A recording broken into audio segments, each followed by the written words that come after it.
Muy buenas tardes, muchas gracias por acompañarnos. Mi nombre es Rebeca Granados y hoy está con nosotros el diputado del Partido Acción Ciudadana, Marco Vinicio Redondo Quirós. Muy buenas tardes, don Marco Vinicio. Muy buenas tardes, Rebeca, y a todos los televidentes también.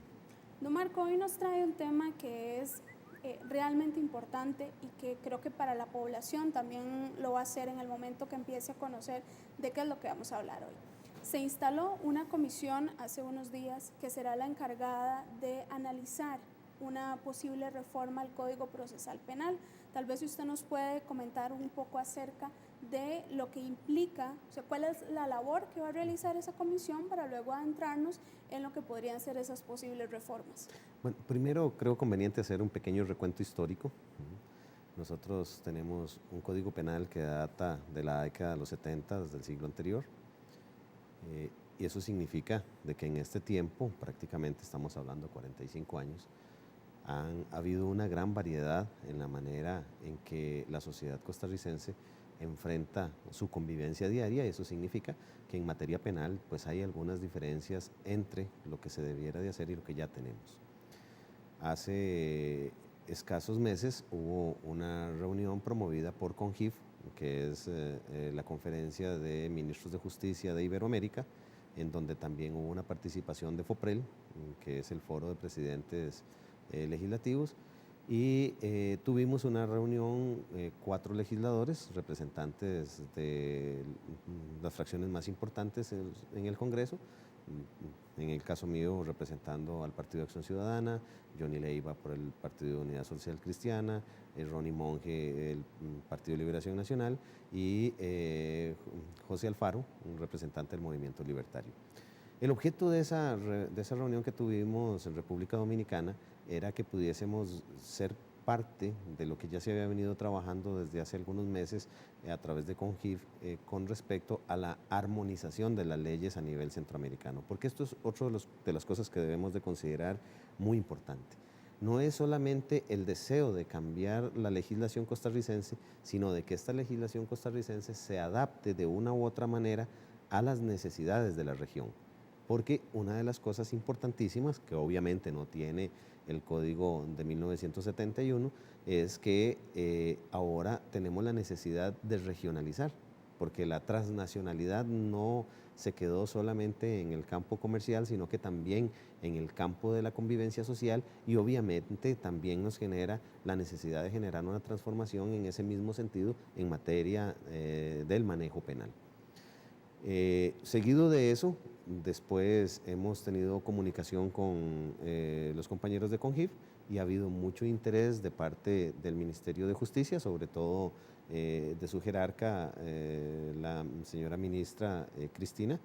También hubo bastante aceptación de parte en aquel momento del ministro de Seguridad, don Celso Gamboa. Y pues iniciamos conversaciones con algunos de los otros sectores involucrados en este tema, sobre todo a nivel de Poder Judicial, y se decidió realizar a finales del año anterior una reunión en donde se hizo una convocatoria, donde estábamos los representantes del Poder Legislativo, estaba don Carlos Arroyo como vicepresidente de la Corte Suprema de Justicia y representando en términos generales el Poder Judicial, pero también había representación tanto del Ministerio de Seguridad como del Ministerio de Justicia. Teníamos de parte también de la Fiscalía, en donde estuvo el fiscal general, don Jorge Chavarría. Además, teníamos la participación del Colegio de Abogados, se tenía la participación de otras instancias a nivel del Poder Judicial, con lo que decidimos, con el apoyo también de CONJIF, crear esta comisión. Y al inicio de este año ya tenemos una sesión de trabajo en donde se crea una subcomisión con la que se está ya realizando el análisis del temario y el abordaje, con el fin de poder no solamente considerar lo que ya se ha hecho en materia legislativa, sino también que estas diferentes instancias que están involucradas, en donde se está generando una participación muy importante, también puedan generar insumos adicionales producto del acervo que genera el trabajo diario. Y ahí es donde creemos que uno de los grandes logros es la participación que se está dando, en donde quienes normalmente tienen que enfrentarse con el problema penal en la resolución de la ley, pues obviamente van a tener su espacio. Está incluida también la academia a través de Alfredo Chirino, el decano de la Universidad de Costa Rica, que también está generando aportes muy importantes en este sentido, y justamente la expectativa nuestra es de que podamos retomar algunas iniciativas como la que se dio con un expediente, el 17514, que fue la última iniciativa que se presenta para tratar de generar una modificación, pero enriqueciéndola justamente con todos los elementos del entorno que cada uno de todos los participantes pueda aportar al proceso de discusión. Don Marco, precisamente para dejar un poco más claro a la población el tema de equiparar el sistema de alguna manera al sistema judicial en la región, ¿esto qué implica? O sea, tendríamos penalizaciones iguales a la de otros países, los procesos serían muy similares. ¿En qué cosas podríamos coincidir o qué son las cosas que podemos replicar? El objeto es armonizar, no estamos hablando de homologar, no estamos hablando de que tengan que ser exactamente iguales, pero sí tienen que existir algunas normas que deban de tener un tratamiento semejante. Por ejemplo, el manejo de la prueba. Ya hablamos de que el delito es transnacional. Al ser el delito transnacional significa que un delito se puede generar acá, pero las pesquisas pueden estar en otro país. Y lo vemos cuando muchos de los agentes organizados en este crimen transnacional empiezan a tener operaciones. Justamente el día de hoy se hizo un decomiso en donde las operaciones que se estaban dirigiendo desde Costa Rica tenían una influencia directa en Honduras y Guatemala. Entonces, el objeto de que se dé ese tipo de armonización es de que podamos tratar temas de manera común, de tal manera que los casos que se estén viendo en cada uno de los países no se vayan a caer porque justamente tenemos legislaciones que impidan que se pueda dar una correcta aplicación de la ley. Podríamos estar entonces hablando de que esto inmediatamente tocaría narcotráfico, legalización de capitales, blanqueamiento también e incluso la trata de personas, que serían quizás los casos más importantes o que se verían más a la hora de hablar de transregionalización del delito. Hablemos de los delitos sexuales, hablemos de otro tema que no está tan claramente abordado y sobre todo que no existe ninguna prospección en ese sentido, como son por ejemplo los delitos informáticos, que los delitos informáticos trascienden totalmente las fronteras. Entonces el objeto es de que justamente se remoce nuestra legislación para que podamos tener una legislación más apta a los tiempos, a este tiempo actual, pero no solamente eso, sino que más bien tratemos de aspirar a ir un poco adelante. Nos preocupa mucho el tema justamente del manejo de los medios electrónicos, tecnológicos. A través de los medios tecnológicos actualmente podemos ver el influjo del narcotráfico, en la manera en que se generan las transacciones, cómo se realizan los contactos. Lo podemos ver con los delitos sexuales cuando vemos cómo se utilizan las redes justamente para poder estimular este tipo de delito. Lo podemos ver prácticamente inmerso en toda la actividad delictiva que antes, en la década de los 70, no teníamos ni siquiera la menor noción de que esto pudiera pasar. Eso significa que el reto es remozar para que podamos tener una legislación que nos permita justamente ubicarnos en el tiempo moderno. Pero también aquí hay otra cosa muy importante. La legislación costarricense tiene una atomización muy grande en este tema. Hay normas penales regadas por todo lado. El objeto es tratar de darle una lógica mayor, el darle instrumentos judiciales al Poder Judicial y a quienes tienen que manejar el tema de la evaluación de las leyes, instrumentos que no los esté obligando a hacer lo que ahora pasa, que prácticamente generan legislación producto de la interpretación por las condiciones en las que están las normas. El objeto es de que ya haya una normativa con mayor claridad, que sea una normativa consensuada, pero lo más importante, que esté tratando de prospectar.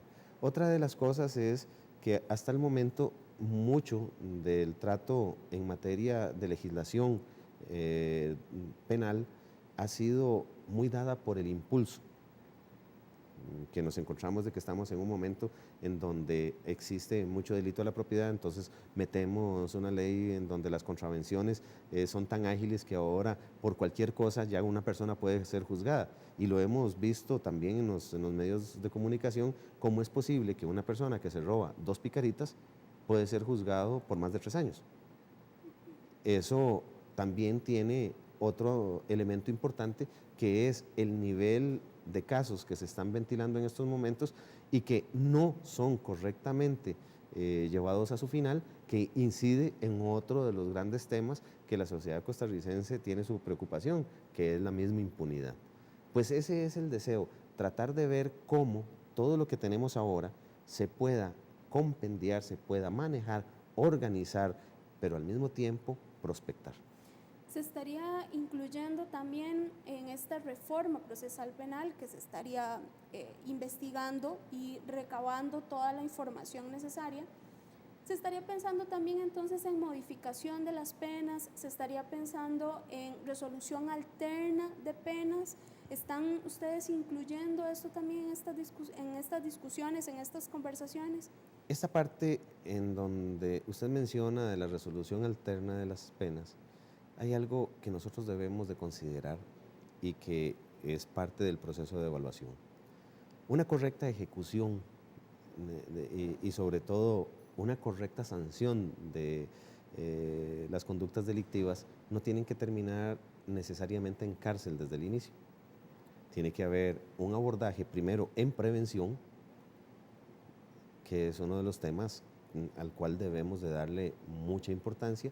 Tiene que verse primero en vía administrativa hasta donde sea posible y como última instancia llegar a la vía penal. Si nosotros llegáramos a tener una tendencia de penalizarlo todo, pues yo creo que podríamos aumentar el inmenso problema que tenemos ahora, por ejemplo, en el hacinamiento. No significa con esto de que el objeto sea disminuir la dureza de las penas. No, nada más es de que es un proceso de evaluación en el que hay que determinar que el sistema judicial y el sistema penal son justamente eso, un sistema que tiene que trabajar de manera armoniosa y de tal forma de que también sea producto de una lógica más que del impulso momentáneo para poder tratar de combatir de manera radical una conducta que la sociedad en estos momentos deplora. Como por ejemplo, vuelvo a utilizar el caso de las contravenciones. Está siendo muy efectivo el proceso de contravenciones, pero ¿cuántas personas tenemos en la cárcel por robarse una picarita? Esto entonces también podría incluir las causales como pensión alimentaria, podría incluir algunas otras contravenciones que la ejecución de la pena podría ser diferente. Bueno, la parte de la pensión alimentaria no la estamos visualizando en este primer momento. Sin embargo, el abordaje que se está queriendo dar es de lo general hacia lo específico. Eventualmente podría llegar a analizarse este asunto, pero justamente el tema es tan complejo que el abordaje que le vamos a ir dando va a ir determinando en el tiempo justamente ese nivel de profundidad, porque en realidad el tema es un tema muy amplio y por esa razón hasta el momento han habido al menos un par de intentos de hacer una modificación, no han fructificado. Tenemos la esperanza de que en esta ocasión sí lleguemos a tener resultados positivos, máxime que hay una participación, en el caso de nosotros los legisladores, la estamos motivando directamente con aquellos que están involucrados, inmersos dentro del proceso de la ejecución de la normativa penal y que eso pues a nosotros nos da una expectativa que en este momento lo que nos hemos planteado efectivamente se pueda convertir en una realidad.